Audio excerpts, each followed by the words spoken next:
이제 지금 정도의 주가 성과면 이제 HBM은 이제 더 이상 노이즈보다는 이제 프라이싱이 다 됐고 엔비디아라는 그 큰 거래선에 HBM3를 공급 못하고도 5.6조 영업이익이 나왔다는 말은 좀 아마 제가 그때 TSMC 실적 나오고 여기 온 것 같은데 그때 실적 가이던스를 낮춘 거 가지고 저희가 왜 그랬을까 의심했는데 이번에 대만 가서 보니까 또 높여야 된답니다. 네. 지금 바로 올려야 됩니다.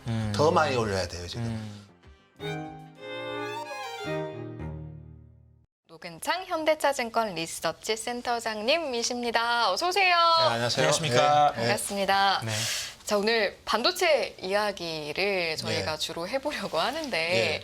또 오늘 센터장님 마침 나와주셨으니까 네. 저희가 또 항상 우리 네. 그 귀한 출연자분들의 말씀은 항상 또 이제 네. 다른 데서 하신 말씀, 네. 보고서에서 하신 말씀 네. 열심히 스터디를 하고 네. 있거든요. 네.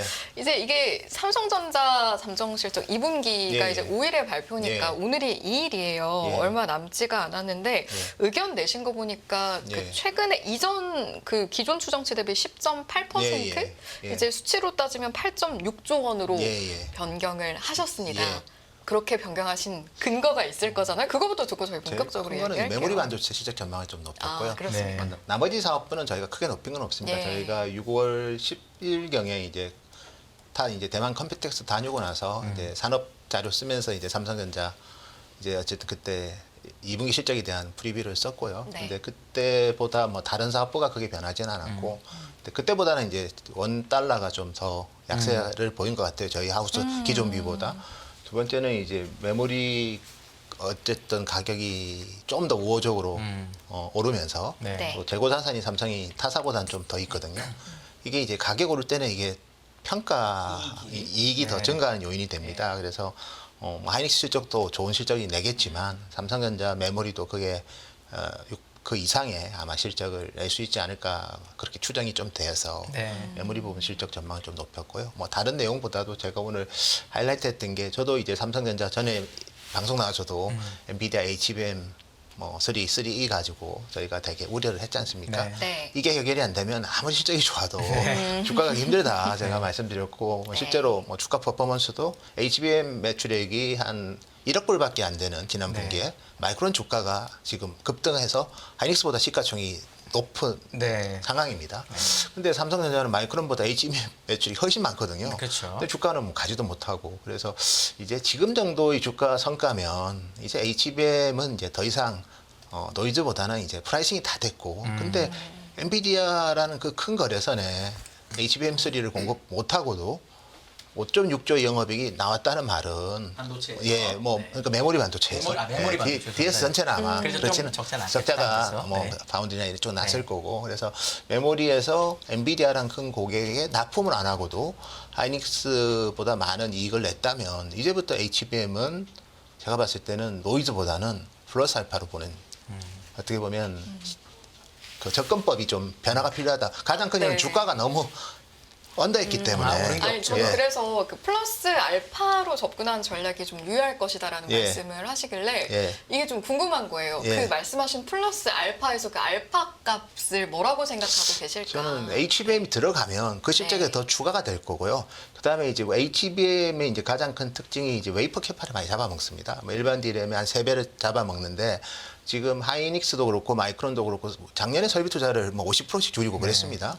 그러면 이제 지금 현재 물론 뭐 작년에 줄인 설비 투자가 바로 뭐 현재 캐파에 애드되는 건 아니지만 최소한 내년까지는 이제 캐파 애드는 그렇게 제한적이라고 보셔야 되거든요. 요즘은 신규 캐파가 실제로 가동되는데 1년 뭐 8, 9개월 그래 걸립니다. 그러면 내년까지는 작년에 줄인 캐파에 좀 부정적인 영향을 받을 거고 그러면 제한된 캐파에서 어쨌든 간에 HBM을 만들어야 되지 않습니까? 네. 근데 삼성은 그래도 작년에도 유사한 캐파를 투자를 유지했거든요. 그 말은 이제 결국 HBM 수요가 늘면 이거를 해결할 때는 삼성밖에 없는 거예요, 현재. 그래서 제가 준비된 차트 한 2가지만 말씀드릴게요. 네. 그래서 이게 이제 삼성전자 자료긴 합니다. 근데 뭐 되게 좋은 자료인 것 같아서 저희가 포함을 시켰고요. 이렇게 GPU의 성능은 계속해서 몇 배씩 올라갑니다. 이거는 하퍼 아키텍처. 지금 현재까지 주로 팔고 있는 제품이고 연말에 나오는 블랙엘은 이제 하퍼보다 트랜지스터 숫자가 하퍼가 이제 GPU당 800억 개면 그 블랙엘 같은 경우에는 이제 2080억 개거든요. 네. 그러니까 어쨌든 2배 이상 넘죠. 또 네. 개선이 되니까 HBM도 그 이상은 돼야 되는데 HBM은 보통 이제 로직 칩보다 이 메모리 칩이 성능 개선 속도가 느립니다. 항상 네. 기존 D램도 그랬고 CPU 대비. 근데 이제 HBM이 GPU 대비해서는 더 느리는 거죠. 그러면 결국 이거를 서로 이제 매칭을 시켜주려면 어떻게 해야 되느냐? HBM 많이 써야 됩니다. 많이 써요. 예, 그래서 많이 쓰는 방법이 뭐가 있냐? 이게 네. 무슨 뜻인가 하면 이치 다이입니다. 그러니까 각각의 단일 다이가 요렇게 덴시티가 되는 거고 네. 그다음에 6개는 이제 싱글 스택 수입니다. 그래서 결과적으로 우리 GPU를 둘러싸여 있는 HBM이 6개인지 8개인지 12개인지에 따라서 한마디로 말해서 컨텐츠가 결정이 되는 거고요. 세 번째는 이걸 몇 단으로 샀느냐, 네. 8단으로 샀느냐, 12단으로 샀느냐, 16단에 샀느냐에 따라서 요 세 가지에 따라서 HBM의 컨텐츠가 결정되거든요. 그렇죠. 네. 근데 지금 보시면 제가 뭐 올 6월달에 우리 젠슨왕의 어쨌든 키노트를 들었고 컴퓨텍스 가서 보시면 이제 이런 얘기를 하셨죠. 그래서 루빈을 보여줬어요. 루빈이 뭐냐면 이제 2026년에 나올 3나노. 요 다음 거. 예, 블랙엘 이후에 3나노 제품인데 보시면 CBS 12개의 싱글 스택을 달고 그리고 모르겠지만 HBM4라고 했어요. HBM4는 보통 이제 12단, 16단이거든요. 그리고 루빈부터는 이게 이제 보통 이제 32기가바이트가 아니라 32기가비트, 즉 4기가바이트라는 거죠. 네. 예, 그리고 우리가 HBM3E부터는 이제 3기가바이트거든요. 그러니까 24기가 비트입니다. 기가비트. 그래서 결과적으로 이제 그렇게 변하는데 이 정도로 HBM이 느는 게 결국 GPU 성능이 올라가는 거를 매칭시켜 주려면 HBM을 엄청 달아야 되는데 네. 과연 이제 하이닉스랑 마이크론 캐파 가지고 그게 가능할까? 그래서 어떻게든 저는 삼성은 조금은 넣어줄 것 같고 올해는 뭐 전격적으로 많이 넣어주기보다는 좀 부족한 물량을 채우는 정도지만 중기적으로는 특히 2025년에 블랙엘이 이제 이렇게 증가하면서 어떤 현상이 펼쳐지는가 하면 기본적으로 이렇게 내년 같은 경우에는 상당히 이제 그 전체적인 빗 수요가 늡니다. 올해 같은 경우에는 예를 들어서 125 기가바이트라면 내년에는 이제 265 기가바이트가 거의 2.5배 늘고요. 네. 그러니까 올해 대비 지금 캐파를 작년에 올해 연말에 아마 하이닉스 삼성이 이제 HBM TSB 기준으로 한 월 13만 장이라면 올해 거의 2배 이상 하는데 내년에 또 이렇게 웨이퍼 캐파가 그렇게 될 수 있느냐 그걸 보면 제가 봤을 때는 쉽지가 않거든요. 그래서 25년에는 어떤 형태로든 삼성이 엔비디아에 진입해야지 이게 해결이 되는 저는 계산이 그렇게 나옵니다. 그러면 마이크론이 이번에 실적 발표할 때 내년까지 자신들의 HBM 캐파는 다 풀로 차 있고 예. 그래서 어쩔 수 없이 올해까지는 웨이퍼 캐펙스는 거의 안 했는데 예. 내년에는 매출의 30% 이상을 예. 투자를 하고 웨이퍼도 늘릴 것처럼 얘기를 사실은 했거든요. 예. 그거에 얼마나 영향을 미칠 거라고 투자를 보세요? 웨이퍼 투자를 한다고 그게 내년에 해도 될까요? 얘네들이 좀 급하게 해서 뭐 좀 그래도 옛날에 저희- 돌관 비슷하게 그런 건 미국은 못하겠죠? 예, 그래서 제가 봤을 때는 그렇게 하더라도 아마 26년 정도의 의미 있게 애드가 될 6년이나. 거고 그러면 내년에 캐파를 갖고 있는 회사는 현재는 의미 있게 갖고 있는 약간 여분이 있는 회사는 삼성밖에 없습니다. 그래서 결국은 그거를 이제 인더스트리 전체적으로 알기 때문에 물론 뭐 지금 테스트 중이라서 저희도 뭐 아예 들어가면 더 좋은 얘기를 드리겠지만 아직은 뭐 최종 승인이 안 났기 때문에 근데 계산해 보면 삼성이 그 역할을 안 해주면 이 제품은 많이 못 파는 거죠 결과적으로 블랙엘을 많이 못 판다는 거는 엔비디아 어쨌든 모든 이제 글로벌 우리 클라우드 사업자들이 기대를 많이 하는데 엔비디아 그걸 원활히 공급이 안 되면 이것도 문제가 되잖아요. 그래서 물론 뭐 하이닉스도 풀부킹이 됐고 이미 이미 지금 만드는 물량은 다 예약이 다 찼다고는 하지만 결과적으로 봤을 때는 그거 가지고도 이렇게 증가하는 용량을 내년에 저희가 HBM 시장을 올해도 좋지만 내년 시장이 더 좋을 것 같아요. 네. 블랙엘이 기본적으로 이렇게 많이 답니다. 블랙엘이 기존보다도 뭐 288 달거든요. 거의 2배 정도 되네요. 예, 그래서 이렇게 이제 어쨌든 탑재를 하는데 결국은 이제 그거를 저희가 봤을 때는 이제 충족시켜줘야 되고 그다음에 HBM이 이렇게 단수가 올라가면 가격이 올라가죠. 네. HBM 가격이 뭐 올해 이제 3 이제 E가 될 건데 HBM 3보다 3가 한 20에서 30% 오릅니다. 아 그렇군요. 예, 그리고 이제 아까 제가 용량이 기가바이트 기준으로 빅 네. 기준으로 한 어쨌든 2.5배 증가하면 단순하게 계산해 보면 한 3배 정도 그렇죠. 금액이 올라간다는 거거든요. 그래서 HBM 시장이 뭐 올해 많은 분들 물론 이제 주가는 선반영하는 효과가 많고 또 너무 많이 올라서 좀 피로감도 좀 있긴 합니다. 제가 봐도 그렇지만 25년에 한 번 더 우리 눈높이가 한 번 더 레벨업 될 것 같고요. HBM 네. 시장 규모도 그렇고 아마 엔비디아 매출액도 그렇고 그리고 이제 아직 전에도 말씀드렸지만 발전소를 막 짓거든요. AI 데이터 센터를 지어야 되는데 뭐 버지니아주 같은 경우는 이제 데이터 센터 못 짓게 해요. 네. 전력이 없어가지고 더블린도 그렇습니다. 그래서 결론적으로는 이제 발전소를 이제 지으면서 투자를 할 거예요. 그럼 발전소가 뭐 오늘 짓는다고 내일부터 가동되지는 않잖아요. 그렇겠죠. 그래서 그게 이제 2026년에 좀 가동이 좀 제가 봤을 때 좀 되는 것 같아요. 네. SMI 같은 경우에도 그리고 2026년에는 이렇게 루빈이 나오거든요. 3나노가 나오는 거죠. 그래서 물론 이제 자기 제품들끼리 카니발라이제이션이 좀 될 수는 있겠지만 순차적으로는 그래도 내년보다는 내후년이 아직도 좀 더 비전이 있기 때문에 우리 AI 반도체에 대해서 주가가 많이 올라서 필요하긴 하지만 여전히 이 근처에 있는 전략은 유효할 것 같아요. 그래서 삼성전자 얘기하다가 같이 얘기 드렸는데 왜냐면은 아까 이렇게 실적 얘기하실 때 요거 하나 못 여쭤봤는데 예. 그러니까 SK 하이닉스를 그래도 계속 또 좋게 보는 분들은 예. 어쨌든 이제 올해 같은 경우 메모리 반도체 실적이 삼성하고 하이닉스하고 비슷하게 나올 거다라고 생각하는 분들이 많고 예, 예. 내년에 추정치로만 놓고 보면 SK 하이닉스 영업이익이 30조 가까이 예. 쓰는 분도 있단 말이죠. 예. 근데 만약에 삼성전자가 HBM을 못하면 예. 영업이익이 확실히 역전되는 거다. 예. 그러면 기존의 고정관념을 가지고 삼성전자가 많이 만든다는 이유로 예. 싸다고 말할 수 없다라는 의견도 사실 있거든요. 좀 요건 어떻게 보세요? 저희도 사실은 뭐 하이닉스를 더 선호했고요. 네. 제가 뭐 이번 보고서부터 좀 뷰가 저도 바뀌었고요. 음. 그래서 HBM 노이즈는 저 정도 언더퍼폼했으면 이제는 많이 프라이싱이 됐고 그다음에 나머지 이제 이 산업에서 공급할 수 있는 회사들 그다음에 엔비디아의 제품 로드맵상 이 GPU 성능을 서포트하기 위해서 HBM이 얼마나 필요한지를 계산해 보니 삼성이 그 역할을 안 해주면 채워줄 수가 없을 정도로 지금 생각보다 컨텐츠 로스가 많고 그리고 설비 투자가 지금 TSP 다 투자거든요. 네. 기본적으로 DRAM 웨이퍼 투자를 해야지 그럼요. 결국 거기서 HBM 쓰고 그걸 쌌든 나머지 맞든 하죠. 또 네. 들어가야 되는데 나머지 제품도 지금 마진이 좋아요. 네. 점점 그래서 뭐 우리가 물론 엔비디아한테 HBM 벌어서 만드는 마진의 순도가 훨씬 높고 더 귀하게 볼 수는 있지만 그래도 버는 돈은 똑같은 거거든요. 네. 범용 팔아서 5조 내나 HBM 팔아서 5조 내나 그게 뭐 돈의 색깔이 아주 다른 건 아닙니다. 그래서 이건 제로 그러니까 제한된 리소스에서 만들어야 되는 거기 때문에 HBM을 더 만들면 범용 가격은 더 오를 수도 있어요, 사실은. 네. 그래서 저희가 봤을 때는 지금은 조금은 웨이퍼 캐파의 가치를 조금 우리가 왜냐하면 삼성도 작년에 투자를 유지한 게 뭐 남들이 투자를 줄이니까 아마 역발상으로 한 것 네. 같아요. 그게 삼성이 옛날에 그렇게 많이 했었죠. 예, 그게 이번에는 조금 뭔가 우호적으로 변할 수도 있는 것 같아요. 그게 뭐 기업의 운이라고 볼 수도 있는 거고. 그래서 그리고 이제 그런 구조를 보면 결국 이제 저도 솔직히 뭐 아직까지는 NCF가 어쨌든 12단부터 워페이지에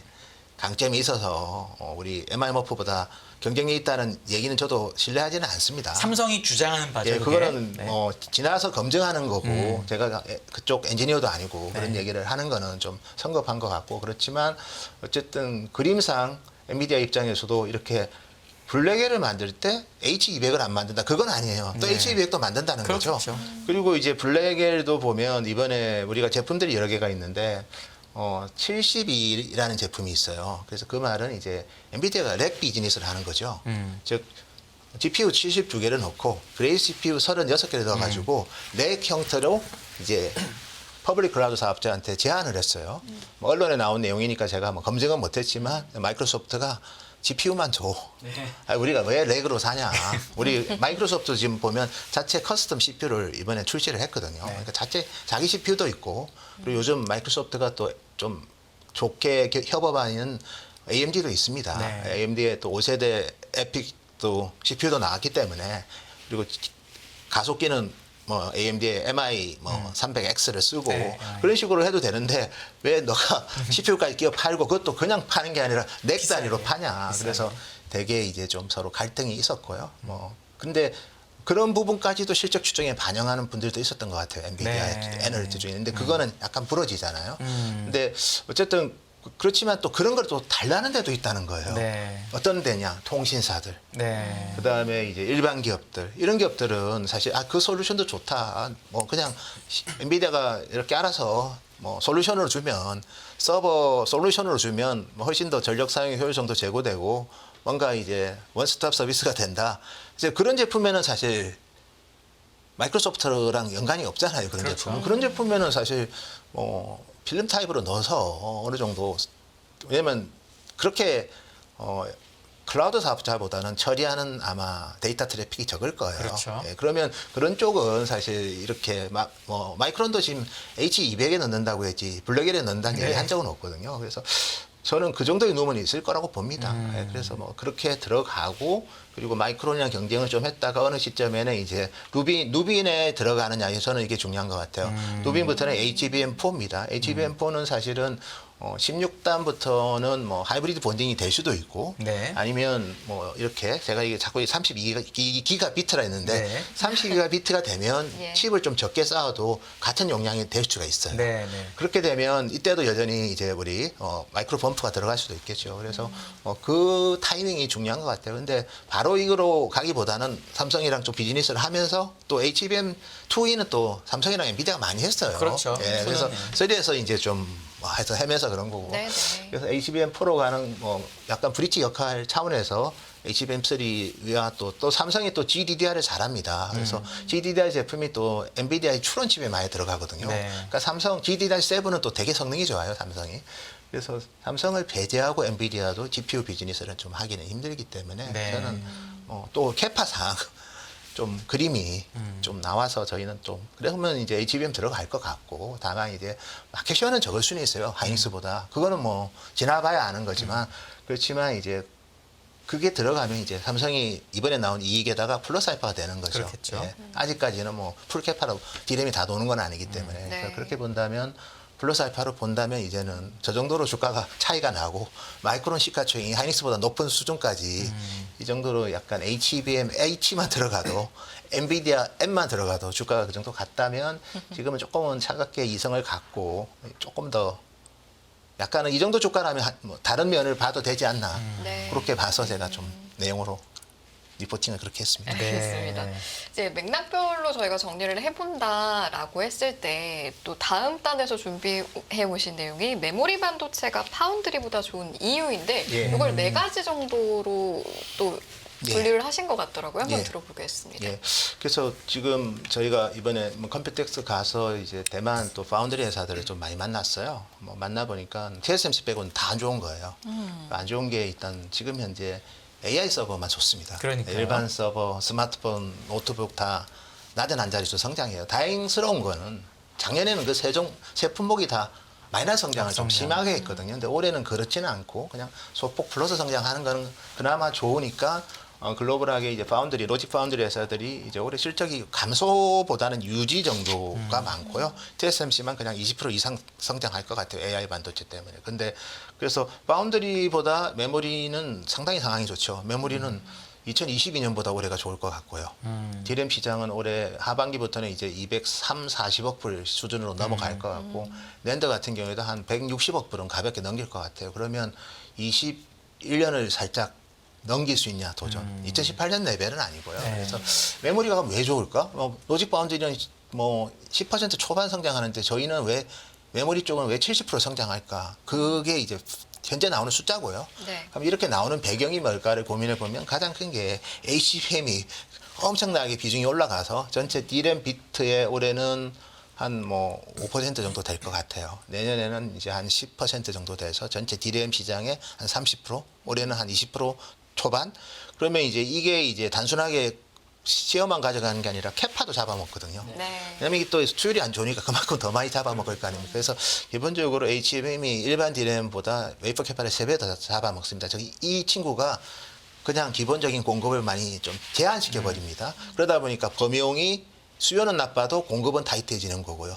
두 번째는 이제 AI PC 같은 경우에 뭐 아직은 물량이 많지는 않지만 인텔 기준으로 봤을 때 올해 노트북에 한 20% 초중반의 AI PC로 인텔이 이번 컴퓨텍스 얘기를 했어요. 네. 퀄컴 같은 경우도 뭐 이번에 스냅드래곤 X 시리즈가 한 100만 개 이상은 나갈 거고 그래서 계산해 보면 전체 노트북의 한 20% 중반이 AI PC인데 AI PC는 D램을 2배 더 달거든요. 네. 그러면 이거는 전체 비중의 4분의 1이 D램을 더 단다. 그러면 PC 수요는 나빠도 PC 컨텐츠가 그쵸. 모바일 디램을 주로 AI PC는 많이 다니까 어쨌든 이 PC와 관련된 디램의 수요는 컨텐츠 그로스 효과가 큰 거고 AI 서버도 저희가 봤을 때는 작년에 전체 AI 서버가 한 126만 대입니다. 올해가 한 40% 증가해서 167만 대 정도 되는데 어쨌든 작년보다 많이 늘은데 전체 서버에서 이제 12%까지 올라와요.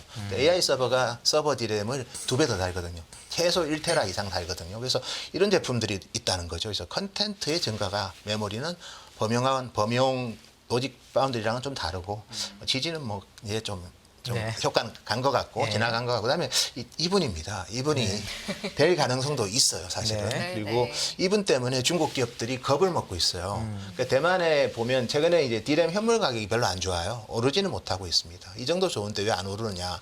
근데 사실은 이제 현물 가격을 안 오르는 이유는 킹스턴하고 A데이터 이런 트랜스젠드 이런 기업들이 재고가 많아요.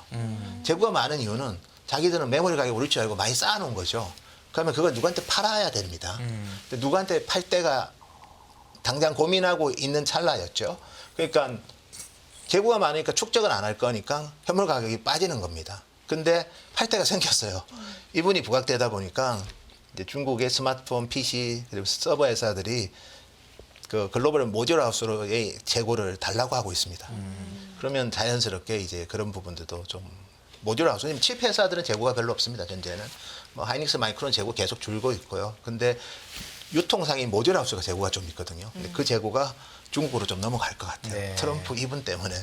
그래서 전반적으로는 뭐 좀 더 좋은 이유가 뭐 이 정도로 저는 설명드리고 있습니다. 여기서 파운드리는 TSMC를 제외한 레거시 파운드리를 의미하시는 거죠? 그렇습니다. TSMC 파운드리는 주가가 많이 올랐음에도 불구하고 왜냐하면 TSMC가 지금 어떠냐면 예. 미국 ADR의 주가가 6배를 곱해야 되긴 하지만 예. 대만을 환율로 바꾼 것보다 프리미엄이 되게 커요. 예. 왜냐하면 대만이 외국인 투자가 하기 되게 어려운 시장이거든요. 세금 때문에. 맞습니다. 예. 이렇게 됐음에도 불구하고 TSMC의 이런 AI 파운드리는 여전히 좋은가요? 예, 저희가 이제 TSMC의 이제 웨이퍼 신먼트 출하량을 보시면 됩니다. 1분기 같은 경우도 웨이퍼 신먼트가 증가한 게 없어요. ASP가 예, QOQ로. 네. 근데 매출액만 늘었어요. 네, ASP가 그것도 많이 좋아져서. 늘었죠. 네. 그러니까 ASP가 는 거는 결국 이제 4나노, 3나노 비중이 높아져서 물론 1분기는 3나노는 좀 줄어들었지만 전반적으로 봤을 때는 5나노 이하 비중이 계속해서 높아지고 있고 특히 3나노 같은 경우에는 이제 3분기 되면 이제 모든 이번에 인텔의 겔싱어가 컴퓨텍스에서 TSMC랑 협업한 칩이라 하면서 AI PC 프로세서를 보여줬습니다. 그래서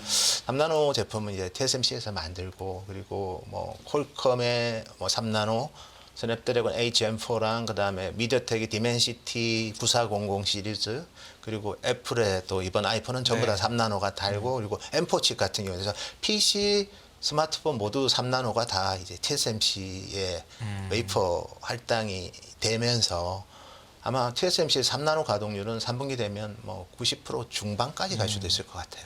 그럼 오히려 TSMC가 그럼 그런 옛날 거 그 좀 선포 큰 나노를 못하면 예. 그게 좀 내려오지 않을까요? 그런 회사들로? 근데 이제 중요한 거는 이제 4나노가 그러면 빌 거라고 걱정을 하는데 네. 4나노가 이제 엔비디아가 있죠.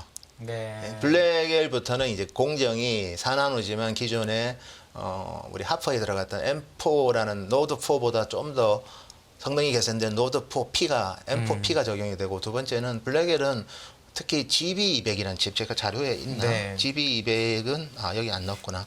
GB200 같은 경우에는 기본적으로 블랙엘 GPU가 2개 들어갑니다. GH200은 H100 하나랑 그다음에 그래 CPU 하나 이렇게 2개 붙어 있다면 여기는 GPU가 2개 있고 CPU가 하나 있어요. 네. 근데 이게 다 4나노에서 만들거든요. 여기에 이제 NV 링크라고 해서 스위치 있거든요. 그 스위치 칩도 또 TSMC가 M4P로 만듭니다. 그래서 네. 엔비디아 때문에 이 제품이 4개가 들어가요. 그래서 그런 제품들 비중이 늘면서 이제 4나노는 또 아마 블랙에 만들 때는 거의 가동률이 90% 넘어갈 거고. 거기도. 예, 그리고 이제 5나노부터는 뭐 좀 여유가 생길 수는 있고요. 그래서 기본적으로 TSMC도 이제 AI 반도체 때문에 좋고 그리고 제일 좀 아마 제가 그때 TSMC 실적 나오고 여기 온 것 같은데 그때 실적 가이던스를 낮춘 거 가지고 저희가 왜 그랬을까 의심했는데 이번에 대만 가서 보니까 또 높여야 된답니다. 네. 그래서 이번에 새로 바뀐 CEO가 좀 그러면은 좀 소통 능력이 떨어지는 것 같아요. 네, 네. 왜냐하면 마크류 같으면 한 6개월 보고 아마 쿼터 뷰를 바꿨을 것 같은데 한 분기 좀 슬로우할 것 같으니까 바로 바꿨는데 지금 바로 올려야 됩니다. 더 많이 올려야 돼요 지금. 그리고 TSMC는 올해 매출액이 23에서 25% 정도 전년 동기 대비 성장할 것 같고요. 그러니까 시장 점유율이 1분기에 62%인데 혼자 25% 성장해버리면 네. 나머지 산업은 뭐 노싱글 성장한다는 거죠. 나머지 기업들은. 네. 그래서 AI 반도체만 좋고 그 중심에 TSMC가 있다 이렇게 보시면 될 것 같고 그리고 하나 더 보면 이제 제가 전에도 뭐 인텔 AMD에 대한 부정적인 얘기를 하면서 결국 이제 ARM의 이제 생태계가 페네트레이션 속도가 생각보다 빠를 것 같다. 이번에 또 우리 컴퓨텍스에서 이제 발표했던 분의 면모는 대단했습니다. 일단 젠슨 항이 있었고 리사수가 또 오셨고 AMD 회장. 예, 겔싱 오셨고 인텔. 퀄컴의 CEO 오셨고 ARM의 CEO 오셨고 뭐 미디어텍 그리고 뭐 슈퍼마이크로 델타 뭐 이런 기업들이었는데 ARM CEO가 이제 이런 얘기를 합니다. 그래서 ARM이 이제 에너지를 세이빙 해준다. 그래서 이게 아마존의 이제 커스텀 칩입니다. 그라비톤. 그 다음에 마이크로소프트의 커스텀 칩 CPU는 올해 나왔어요. 코발트. 그리고 구글의 칩도 올해 나왔는데 X86보다 전력 소모가 60%. 그러면 일반 데이터 센터에서 CPU가 전력을 30% 써요. 네. 그리고 냉각하는데, 쿨링하는데 한 40~50% 씁니다. 나머지가 기타거든요. 그러니까 CPU를 일반 데이터 센터에서 이렇게 30% 쓰는 제품을 전력을 60% 줄여주면 이거는 전력난에 상당히 도움이 되는 거죠. 그렇죠. 그래서 이 부분이 지금 그리고 엔비디아의 그레이스 같은 경우에는 뭐 25배 개선된다는데 이건 기준점이 뭔지를 모르겠어요. 어떤 그러니까. 근거로 이런지. 그러게요. 예. 25배. 네. 25배 너무 좀 저희가 좀 네. 하여튼 계산을 못 하겠어요. 네. 근거는 근데 어쨌든 이렇게 얘기를 하면서 저희는 뭐 결국 이제 이 제품을 누가 다 만드느냐? TSMC가 다 만든다는 네. 거죠.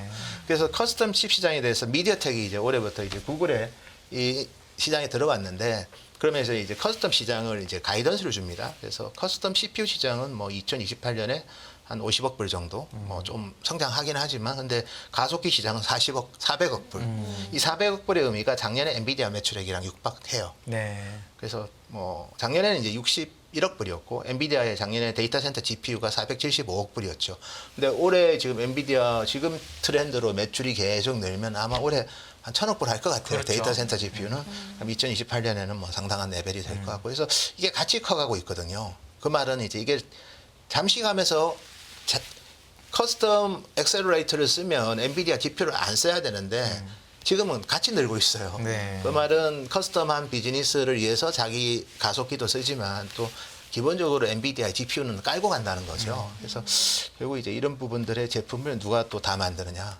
TSMC가 만드는 거고. 그리고 여기에 커스텀 가속기랑 그다음에 GPU에는 다 HBM이 들어간다는 거죠. 네. CPU에는 HBM 필요 없습니다. 네. 그거는 이제 뭐 GPU에 붙어 있는 HBM 나나 쓸 수 있게 한 게 이제 엔비디아의 GH200, GB200인 거고 네. 기본적으로 가속기에는 이제 요즘은 다 이제 과거에는 GDDR이 들어갔다면 요즘은 다 HBM을 넣어요. 네. 그래서 HBM 수요가 또 여기가 있고 삼성이 또 여기서 또 수요가 괜찮습니다. 그래서 뭐 여기에 넣는 HBM은 또 인정 안 하더라고요. 근데 인정 안 하고 있죠, 지금 시장에서는. 네. 근데 어차피 버는 돈의 색깔은 똑같습니다. 멀티플이 좀 다를 뿐이지. 네. 밸류는 똑같다고 저는 보고요. 그래서 기본적으로 이제 요 시장도 또 TSMC가 다 가져가고 있기 때문에 아마도 뭐 TSMC는 아마 시장 성장을 훨씬 더 초과 성장할 것 같고요. 그래서 그 서플라이 체인 여전히 또 매력도가 높아지는 것 같습니다. 네. 커스텀 칩의 시장 전망이 이렇고 그럼 커스텀 칩들은 뭐 주요한 게 어떤 것들이 있는지도 저희 한번 커스텀 체크를 칩들은 해보겠습니다. 저희가 이제 뭐 보시면 이 네. TPU가 이제 GPU랑 같은 개념이에요. 네. 엑셀러레이터고 그다음에 CPU는 다 ARM 베이스고요. 이건 엑시온이라는 CPU가 있고 그래서 이게 커스텀 CPU입니다. 그다음에 커스텀 엑셀러레이터가 TPU, NPU. 그래서 우리가 TPU 중에 대표적으로 이제 딥마인드 이세돌과 붙은 알파고 이게 이제 TPU를 쓴 거고 뭐 AWS는 이제 NPU 종류가 2개 있죠. 트레니엄하고 인퍼렌티아가 있고 마이크로소프트 같은 경우는 NPU가 있는데 향후에는 이제 마이아 100이란 칩은 이제 인텔에서 파운드리 한다는 소문이 좀 있습니다. 그래서 이런 커스텀 제품들이 많이 있습니다. 예. 인텔이 만들 수 있다고 믿나 보군요. 저는 안 믿습니다. 저 사람들 믿으니까 그런 소문이 있겠죠? 네, 결국 보여줘야 되거든요. 그렇죠. 인텔 공장 준공식 때 이제 고객을 데려가야겠죠. 바이든 대통령도 왔고 네. 뭐 서로 뭐 되게 자정하게 결심을 있는 모습도 보이면서 1.8나노 발표도 하고 뭐 하이 NA 장비 오리간 공장에 넣고 인텔이 많이 보여주기 시작합니다. 저는 인텔이 작년에 이제 연초에 인텔이 이제 캐펙스 계획을 밝혔을 때 한 20% 정도 줄 줄 알았어요. 근데 작년에 결국 이제 보조금 받고 막 이래 해가지고 작년에 인텔 설비 투자가 2.5% 늘었더라고요. 네. 256억 불 했더라고요. 올해도 늘리겠죠. 그러니까 인텔은 공장 투자는 계속 해야 돼요. 뭐 어차피 이 공장 기는 게 일몰제이기 때문에 칩셋 사이언스 법도 보조금도 때가 그쵸. 그때 지어야지 빨리 돈을 받아야죠. 받는 겁니다. 네. 그래서 돈 받으면서 막 깃다 보니까 설비 투자를 하고 설비 투자를 할 때도 명분이 있어야 되니 이런 제품은 우리랑 할 거다. 근데 실제로 이제 할지는 봐야죠. 그렇죠. 예. 네. 이제 그럼 커스텀 칩이 뭐 어떻게 지금 있는가라는 부분을 해줬는데 사실은 그 산업 분야에 대해서 잘 이해하려면 예. 아 여기에 생태계가 어떻게 흘러가고 있는가를 예. 보면서 또 그걸 한눈에 파악해가는 과정이 있는 것 같아요. 이 부분도 함께 아주 좋은 질문이십니다. 네네. 그래서 우리가 이제 AI 반도체 하면 이제 엔비디아가 있고 AMD의 MI300 그리고 뭐 어쨌든 FPGA랑 또 인텔의 뭐 알테라랑 있고 요즘은 뭐 가우디 칩도 있습니다. 네. 얘들이. 근데 이제 이런 AI 반도체도 있지만 아까 또 커스텀 칩이 이제 가속기가 있고 CPU가 있는데 CPU는 주로 이제 암피어랑 많이 연관이 돼요. 미국의 어쨌든 저기 ASIC 하는 회사입니다. 네. 여기서 많이 이제 CPU 쪽은 많이 서포트를 하고 CPU가 좀 더 파워 면에서는 좀 GPU보다는 효율적이라고 많이 강조하시는 기업이죠. 어쨌든 이 미국의 빅테크 기업들이 아까 CPU랑 가속기를 만드는데 네. CPU는 주로 암피어랑 많이 연동이 되고요. 그다음에 이제 GPU는 이제 여기 보면 마벨, 브로드컴, 미디어텍 여기랑 많이 연동이 됩니다. 네. 그래서 여기서 연동을 해가지고 이제 타이완의 디자인 하우스들이 최종적으로 이제 매칭을 시켜서 어디서 생산할지까지 다 결정을 해줘요. 네. 근데 뭐 제가 타이완이라고 말씀드렸지 않습니까? GUC, 알칩, 안데스 대만 기업이거든요. 다 TSMC로 간다는 거죠. 네. 그리고 소시오넥스는 이제 일본 기업인데 여기도 보시면 메타 칩을 많이 받습니다. 네. 메타 페이스북 칩을 받아서 TSMC로 많이 넘기더라고요. 그래서 이렇게 생태계가 구성이 돼 있고요. 그래서 이 생태계에 들어가야지 엄청난 매출이 나올 거예요. 참고로 TSMC는 지난 1분기에 매출액의 46%가 서버 관련된 매출입니다. 그러니까 뭐 엔비디아를 필두로 해서 이제 커스텀 비즈니스를 그만큼 이제 매출 비중이 많이 올라오고 있다는 증거고요. 그래서 이렇게 생태계는 구성이 돼 있고, 근데 네. 참고로 이 생태계 특징이 뭐냐면 패스트 트랙이 가능합니다. 그래서 물론 이제 우리 아마존 같은 경우, 그라비톤 같은 경우에는 이제 원래는 안나푸르나라는 이스라엘 회사를 네. 인수해가지고 이제 아마존이 이렇게 그라비톤 칩을 만들었는데 네. 최근에 최근에 보면 뭐 특히 많은 기업들이 이제 설계하는 엔지니어들을 좀 기본적으로 구축을 하면 이 트랙으로 그걸 던져주면 어느 순간에 제품이 나와 있어요. 대표적으로 저는 구글의 이번에 엑시온 칩 같은 경우에 아까 이 칩은 내년에 저는 나올 줄 알았거든요. 근데 지금 나와 있어요. 그리고 코발트 100도 저는 올 한 4분기나 나올 줄 알았는데 지금 나와 있어요. 네. 그만큼 저쪽 생태계가 상당히 굳건하고 그래서 코스텀 칩 시장에 이제 공격적으로 들어오는 회사가 이제 기존에 마벨하고 이제 브로드컴이 했다면 이제는 미디어텍 들어와 있고 미디어텍은 구글 TPU를 합니다 지금. 네. 그다음에 이제 뭐 당연히 퀄컴도 들어오겠죠. 그래서 커스텀 칩 시장이 상당히 이제 맞춤형 솔루션으로서 왜냐하면 이게 이제 뭐 코스트 이펙티브한 측면도 있지만 자기만의 서비스를 또 특화시키는 역할도 하면서 네. 거기에 맞는 컴퓨팅 능력은 올라가고 거기에 맞게 또 파워 이피션시는 개선되는 그런 시장이라서 네. 뭐 누구든 다 커스텀 비즈니스를 하는데 이게 한다고 해서 엔비디아를 배제하고 할 수는 없다는 거죠. 네. 엔비디아의 기본이 되는 GPU를 쓰면서 이제 커스텀을 애드하는 구조로 네. 지금 생태계는 가고 있습니다. 현재까지는. 네. 그래서 이 두 가지가 지금 초과 성장을 하고 있는 네. 반도체에서 AI 반도체에서 제일 중심인 영역이고 여기에 대표 기업은 이제 엔비디아. 네. 그다음에 이 커스텀 비즈니스에 있어서 또 IP 라이센싱을 하는 네. 암이 CPU 쪽은 또 그렇게 되겠죠. 네. 그리고 뭐 그런 또 우리 브로드컴이나 이런 커스텀 칩 비즈니스 하는 회사도 있고 그래서 이런 서프라이 체인들이 주가 흐름이 다 좋습니다. 네. 그리고 그림을 보다 보니까 하나 네. 여쭤보고 시간이 얼마 없어서 여쭤보고 싶은 게 AMD가 사실은 요즘 좀 주가가 별 볼 일이 없는데 사실 이 자일링스를 AMD가 인수를 했잖아요. 저 자일링스 보고 딱 이제 맞습니다. 예. FGA랑 해서 예. 이게 그림이 예. 그럴듯하게 보이고 예. 모든 사람이 우리가 명품을 쓰는 건 아니잖아요. 예를 맞습니다. 들어 명품 예. 백이 있으면 조금 예. 그거보다 싼 것도 있고 하니까 그걸 AMD가 만들어서 예. 최소한 엔비디아만큼은 아니어도 따라갈 수 있다라고 믿는 분들도 많은 것 같은데 맞습니다. 예. 그 주가가 생각보다 안 되는 이유는 어디서 찾으시고 미래는 어떻게 보세요? 예, 저는 가장 큰 거는 이제 인텔 AMD의 주력 시장은 사실 X86 시장이죠. 네, 서버와 PC 도 그다음에 많고. PC고 네. PC에서 AMD가 치고 나갔다가 인텔이 좀 분발해서 네. 랩터 레이크부터 다시 마켓 네. 쉐어를 뺏어왔고 그렇지만 서버는 AMD가 2%가 지금 33%까지 네. 갔어요. 네. 근데 X86 기준입니다. 근데 더 큰 빅 웨이브가 흘러오고 있죠. 대표적으로 서버에서는 이렇게 커스텀 CPU가 들어오고 있고 파워 이피시언시를 이유로 그다음에 이제 PC에서는 이제 스냅드래곤 X 시리즈 그리고 내년부터는 미디어텍도 들어옵니다. 왜냐하면 퀄컴하고 마이크로소프트의 그 코파일 플러스의 독점 계약이 연말까지거든요. 올해 내년부터는 들어올 거고 그러면 어쨌든 ARM 진영이 그래서 이번에 ARM의 그 CPU를 썼을 때 2016년에는 돌아가는 앱이 하나도 없었어요. 윈도우에서. 네. 지금 거의 다 돌아갑니다. 네. 그래서 이제 ARM이 PC에도 이제 침투를 하니 기존에 애플이 뭐 자기 비즈니스만 PC에서 ARM을 썼다면 이제는 이제 나머지 PC OEM 회사들도 이제 인텔 X86의 의존도가 줄어들 수 있다는 거죠. 그게 저는 최근에 뭔 말을 해도 주가가 안 되는 가장 큰 이유인 것 같고. AMD는 GPU 시장에서 자신들이 진입할 수 있다고 주장하잖아요. 예, 예.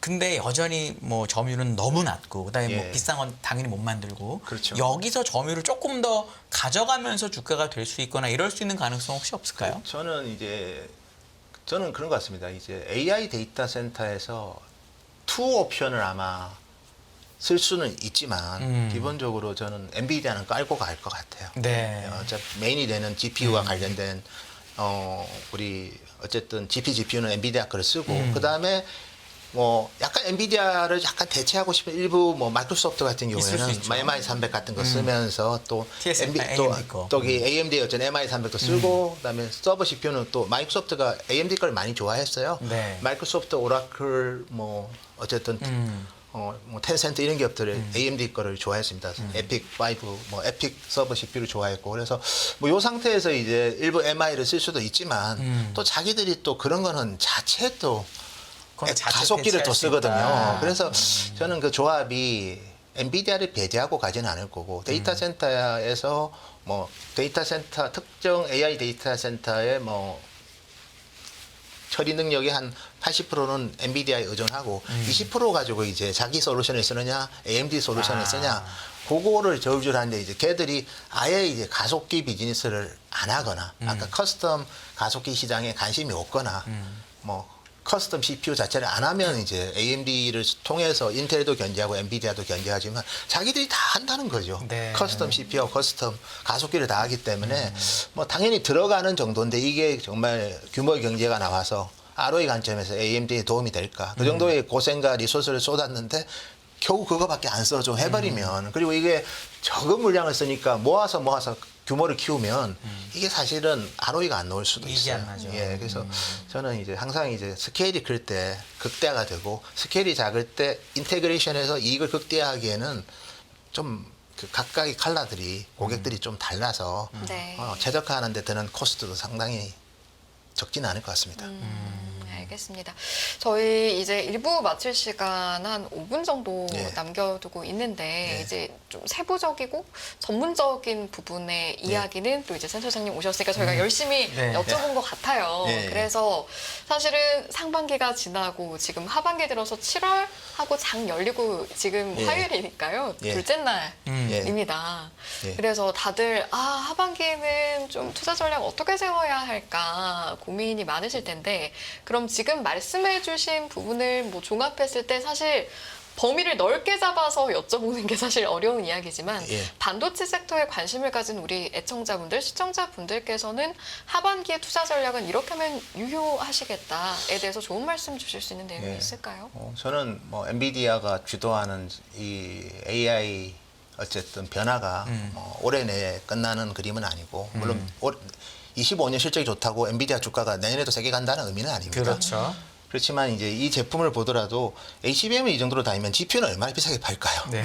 그러니까 엔비디아의 매출액은 최소한 26년, 7년까지는 좀 그로스는 계속 있을 것 같아요. 그러면 그로스가 있는 주식이라면 쉽게 추세가 이탈이 되지는 않을 것 같아요. 여기서 오늘부터 나 다 팔아야 돼가 아니라 또 그러면 또 빠질 때 또 저점에서 또 접근하는 그런 투자자도 분명히 있을 거거든요. 그래서 일단은 AI 반도체 근처에 올해까지는 있는 게 맞다. 최소한 26년, 27년이 좀 더 특히 26년이 더 좋아 보인다면 뭐 저는 24년에 완전히 프라핏 테이킹, 올해부터 이제 AI 반도체 바이바이 이거는 좀 아닌 것 같고. 그럼 아까 말씀하신 생태계 근처에서 놀아라 뭐 이 정도. 예, 그래서 뭐 하이닉스도 똑같은 관점에서 많이 올랐으니까 그냥 좋다고 실적 좋다고 할 때 막 잘 쫓아가기보다는 이제부터는 약간 좀 여유를 갖고 이제 저점 매수하는 전략이 좋은 것 같고요. 반면에 이제 삼성전자와 관련된 뭐 범용 반도체 그리고 그런 소부장은 약간 제가 보니까 이제 설비 투자를 좀 해야 되는 거 아니야? 뭐 그런 시각들의 변화가 좀 있는 것 같습니다. 대표적으로 도쿄 일렉트론이 이제 지난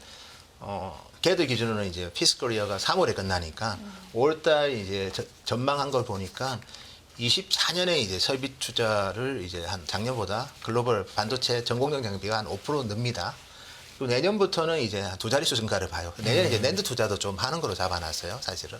그래서 전반적으로는 이제 범용도 너무 이제 23년에 너무 투자를 안 했기 때문에 25년에는 야 이러다가는 또 뭐 안 되겠다 해서 범용 메모리 그다음에 뭐 로직 칩도 내년에 좀 투자가 좀 있을 것 같습니다. 그래서 반도체 소부장도 이제는 뭐 조금씩 지금까지 보면 너무 HBM 하이닉스만 갔거든요. 하이닉스와 관련된 HBM 회사들만 갔어요. 네. 근데 뭐 제가 봤을 때는 이제는 좀 종목을 좀 확대할 필요가 있다. 왜냐하면 뭐 25년에는 이제 그쪽 기업들 실적이 좀 좋아질 것 같아요.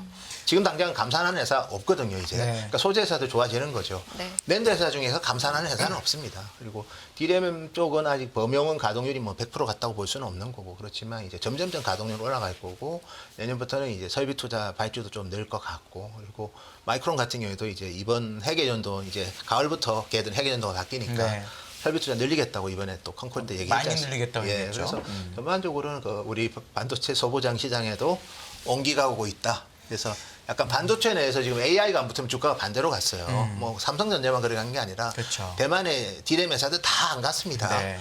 근데 H만 붙으면 갔잖아요. 네. 마이크론도 안 가다가 H200부터 가는 거예요. 그래서 지금이 이제 그런 식의 약간 초과 시세를 냈다면 지금은 이제 좀 뭐 약간은 눈높이 맞추는 과정이 한 연말까지는 전개될 수 있기 때문에 그래서 반도체 내에서도 2024년은 메뉴는 많다. 저는 반도체 산업의 리스크 관리는 2025년부터 해도 될 것 같아요. 네. 이유는 이제 주가가 많이 올랐으니까 네. 이제 항상 선반영한 거 아니야 이미 뭐 그 고민은 25년에 하는 게 유익할 것 같고 24년에는 반도체 섹터에서 여전히 머물러도 크게 좋은 기억이 많을 것 같습니다. 네. 그 SK 하이닉스가 이제 웨이퍼 투자를 해야 된다라고 하니까 오히려 소부장도 SK 하이닉스 걸 이제 해야 된다라는 얘기도 있는데 짧게 요 의견 어떻게 생각하세요? 뭐 SK 하이닉스 관련된 회사들도 당연히 뭐 그런 투자를 후공용 보겠지만 말고 이제 웨이퍼 관련돼서. 예, 근데 뭐 삼성도 지금은 전반적으로는 이제 뭐 HBM이든 그리고 저희가 봤을 때는 삼성전자도 이제 파운드리를 제외하고는 투자를 최소한 줄이지는 않을 것 같습니다. 네. 예, 예. 파운드리는 가동률 때문에 더 하는 거는 조금 속도 조절이 필요한 것 같고요. 네. 메모리는 어쨌든 여유가 있기 때문에 또 지금 이익이 많이 날 때 또 투자해야죠. 예, 예. 그런 차원에서 둘다 상관없다. 둘 다 같이 나가는 경우도 많잖아요. 예, 네. 예, 그래서 그렇습니다. 예. 알겠습니다. 네. 여기까지 듣고 마무리를 하겠습니다. 아까 뭐 온기를 나눠주는 그런 표현을 쓰셨는데 예. 반도체 섹터도 그렇고 네. 우리 시장 전반적으로 좀 서로 온기를 나눠줄 수 있는 모두 다 웃을 수 있는 장이 몇 년 전에 있었던 것 같은데 그 시절이 다시 오길 바라며 1부 마쳐보겠습니다. 1부는 노근창 현대차증권 리서치 센터장님과 함께했습니다. 잘 들었습니다. 감사합니다. 고맙습니다.